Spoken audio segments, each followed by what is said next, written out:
This is a final video to fix Monster Hunter Wilds crashing constantly on PC. Are you frustrated because the game keeps crashing, freezing, or closing unexpectedly every time you try to play?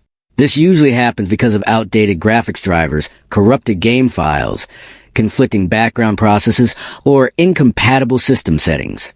Many solutions online are long, confusing, and hard to follow, asking you to reinstall the game, edit hidden system files, or run multiple commands, which can be risky and time-consuming. But today on Rexist, I'll show you a secret easy trick that fixes these crashes safely and quickly in just a few simple steps. First, we'll verify and repair your game files to remove corruption, then update your GPU drivers and Windows components to ensure full compatibility, and finally optimize background processes and in-game settings to prevent crashes and improve stability. This method works on almost all PC setups, keeps your save files safe, and doesn't require advanced technical knowledge. If you want to make a full step-by-step tutorial showing exactly how to fix Monster Hunter Wilds crashing constantly and enjoy smooth gameplay, leave a comment below, and I'll guide you through on Rexist.